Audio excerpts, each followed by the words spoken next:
I have to make my money back from this, Jack. I have to. I'm poor, Jack. You're so poor. How come you took a taxi to the train station? I'm so poor, Jack. I'm so poor. No, we know. I'm so poor. Everyone knows I live in Milton Keynes. Here's my address. That's part of the content. Yeah. Bonjour, fuckers. I'm back from Evo, France. I was there. I looked like this. I was very ready for this event to kind of suck ass, but it turns out it was really good. When you take an event that is established somewhere else and just kind of move it to a different location, I worry about the implication of what it is going to be and like why it's there. If you go to the mix-up, you're going to the mix-up. You're going to a European tournament with European heritage. Same for UFA. But Evo in France, you know, I was worried it would feel very corporate, very Comic-Con, if you will. And it kind of did, don't get me wrong. But at the same time, it was still really good and really fun and somehow didn't run like shit. Everything's run through Discord. Yeah. So all the TOing is done through Discord. We are plebs. If I need to DQ someone, I got to go through Discord. If there's someone with having a heart attack, I got to at someone in Discord. If I need a chair, I got to at someone in Discord. And today somebody asked, "Will we have access to the Wi-Fi?" And he was like, "Let me talk to the team about it." It was still really good, really fun, and somehow didn't run terribly. A part of me was on the fence about going in the first place, but then I remembered if I don't like the tournament, I'm in Nice. Nice is a lovely area of France and has single-handedly turned my opinion around on visiting the country. Given my only experience with France prior to this point was the same area of Paris year on year for HF LAN, but France in my head has always been like England but different. Nice is closer to like a Spain or like an Italy, and it's lovely, and the region is delightful. It would have been even nicer if I wasn't carrying a goddamn suitcase everywhere because the Airbnb loaded up late. I was saying like pig shit. Loaded up? Opened up. Whatever. I got this delightful meal with my business partners. These people are my business partners. This is my business meal. This is a business Tsingtao. I found some pigeons in a supermarket while I was going to find my toothbrush. There's pigeons in the supermarket. What are they shopping for? We got to the venue pretty late, picked up a badge, you know, did the usual, look around. He's broken. She's kind of fine. I think he's broken. I remember what the fourth character was. Was there a fourth character? I don't even remember. Got to bed, woke up, and then saw this. And this is where I started to panic. You look out at this big crowd and sea of people and go, oh, this is gonna be like Comic-Con, isn't it?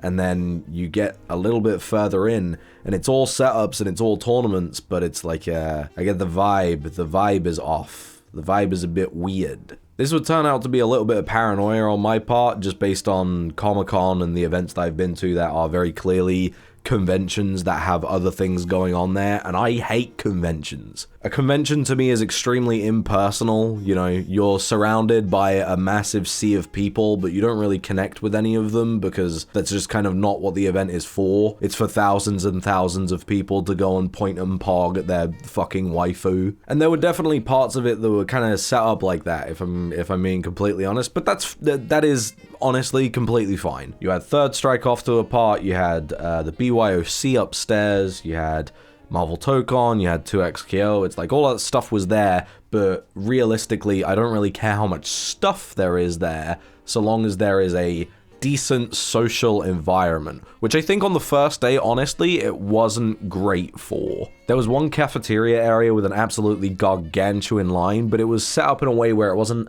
isolated from the rest of the main area. If it was kind of pocketed away in its own separate room, I feel like that could have been a really inviting social space, but because you were out in the open with the rest of the Third Strike players and some of the 2XKO area, you weren't really encouraged to kind of talk to the people around you because it was still extremely loud and you constantly had people cutting into the line to kind of walk past you as they were getting to their area of the tournament that they needed to be in. And so day one, where it's really busy and everyone's kind of like doing stuff, if you're a spectator, there wasn't really much to engage with on a social layer. Thankfully, I had the influencer buff, and so every once in a while somebody would come up to me and be like, hello, I recognize you, and that was nice. Everyone that I met there was cool, by the way. There was no weird interactions. Thumbs up, fighting game community. You can speak to another human being. Let's fucking go. I watched my homies playing bracket, and they all somehow didn't do great, which is crazy because Geobreak is very good. Geobreak is a generational talent. How did you fuck your game up? And then I went and played Third Strike, and I went, you guessed it, 2-2 via a technicality. I feel like I could have won some of these games, but you know, like, whatever. Got food, got delightful food. Can't remember if I filmed getting delightful food. And then we played 2XKO in our Airbnb every single night until about 3 in the morning. I am honestly shocked by how much 2XKO has not only gripped me, but also gripped all of the people around me on this weekend specifically. So you assume that the Teemo... What's the question here? I think. So you think that the echo should hit the echo, and then that makes it so that echo's rewind activates the hitbox that makes Teemo get hit? Yeah. Okay. Yeah. And so there needs to be the echo hitting the echo when he is echo, the echo, point echo. He's just saying echo. If people could choose to go to an offline tournament instead of going to the Riot online events, this game could be something huge. Day 2 was almost a crazy day. Chase, what did you do all day? My name's Jeff. Jeff. Name Jeff. Your name actually Jeff. Your name actually Jeff. And we missed it. There was a Dragon Ball FighterZ announcement after top 8 and after a lot of people had left the main stage, which is insane. Do it before Grands or something. I would have loved to have been in that room while everyone went, what? What do you mean? But I was out going getting Greek food with the boys. I also played Marvel Tokon this day, which I didn't get to do before because I don't have a PS5. Honestly, I am shocked. I raise my hands and I go, it's not necessarily cinema, but it's a lot more enjoyable than I thought it was going to be. I saw the trailer and I saw wall breaks and I immediately went, I'm out. The game at the moment seems to have a really nice feel in terms of movement and kind of getting around the screen. Obviously, me and my mates were playing in a very uneducated fashion, and so maybe a game even like 2 weeks out from now like this becomes stupid and dumb and full of slop and trough and piss and poo. But I liked it. It was alright. Would I pay for it? Probably not. I watched Geobreaker Buster out again in 2XKO. I don't get it, man. He was a different beast from what he was at 3 in the morning. But this day was great because there was less people involved directly in a tournament. The space was a little bit more filtered out. There were less people around. There was still a lot of people around, don't get me wrong, but it meant that there was a bit more social momentum. I remember we were watching 2XKO and someone came up and they were like, hey, I like your videos, and it was like, oh, cool, and we could actually just sit down and watch 2XKO together for like, I want to say it was like about an hour, and so it was me, my mate's mates, and this guy who'd come up, and it was just a nice, chill time. I am forgetting your tag off the top of my head, and I know that you hit me up on Twitter earlier, so I could go and find it, but I won't. But you were very chill, you were very nice. I'm very sorry that I couldn't get you into the 2XKO after party.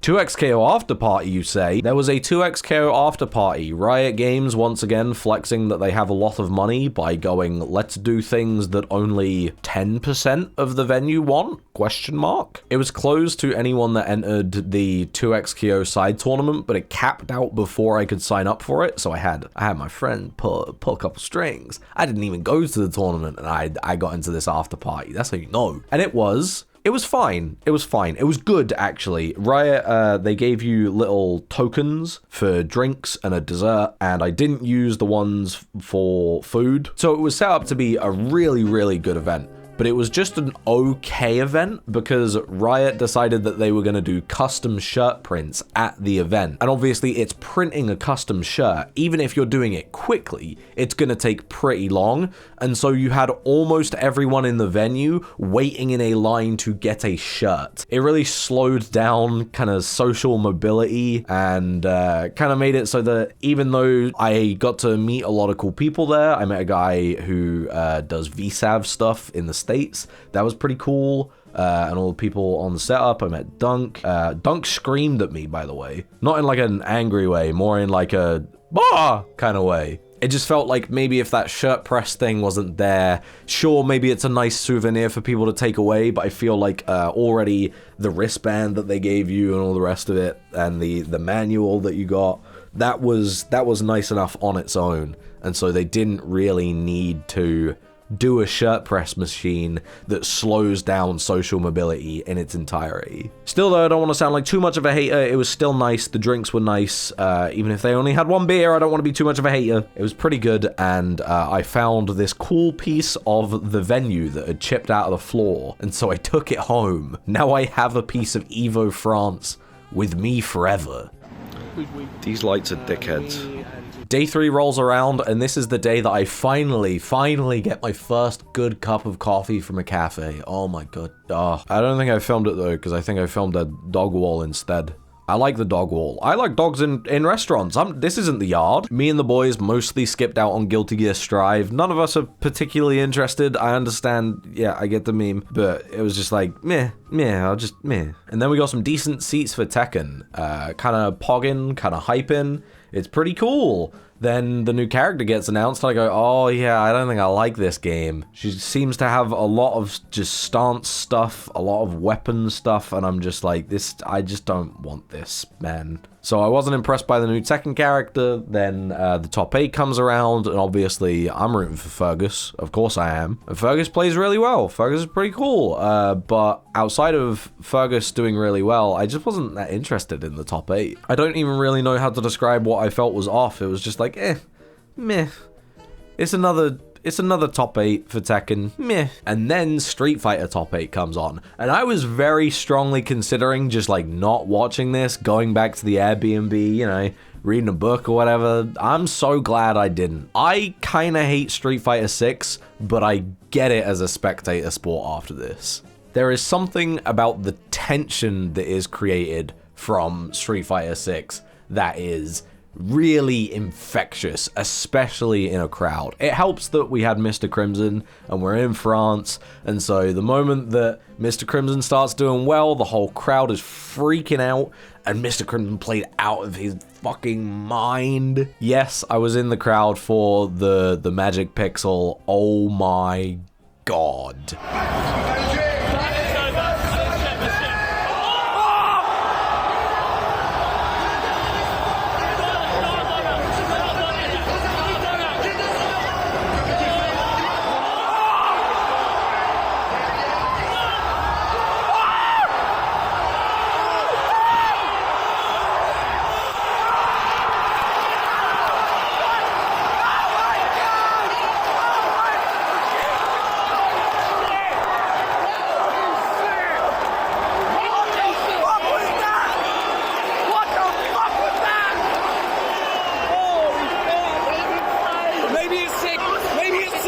So even though I basically can't tell you what was hype about it, believe me, it was an incredible top 8. Being in that crowd was absolutely fantastic. And it was great. It was a great time. It was good. Evo France, very good. This is why I script my videos, because I don't really know what I'm saying. For as much as I was expecting Evo France to kind of be a bit of a toilet big dumpster fire where you just have companies and brands going, look at our company and brand. I think that the people of France coming out in full force, especially for Mr. Crimson, and how willing people were to kind of talk, especially like by day 2, made it a really good, fun event that made me really interested in coming back to fighting games for a while. You know, I haven't really been interested in fighting games for like the last like 2-3 years. Between this and 2XKO coming out, which finally gives me a modern game to really care about, I think I'm really interested in traveling again for games. Thankfully, a lot of the people that I met there and over conversations, I kind of like gathered, you know, what's going on in the area, you know, what's happening in the UK, and the usuals like the mix-up in UFA. Those still being around has made me more interested than ever to head out to an event. So Evo France, pretty good. I give it a thumbs up. It was alright. It was pretty good. I liked it. It was pretty good. It was alright. It was pretty good. Have I made my money back on this yet? This isn't a place for gamers. This is a place for women. What do you think of that? I'm not a gamer.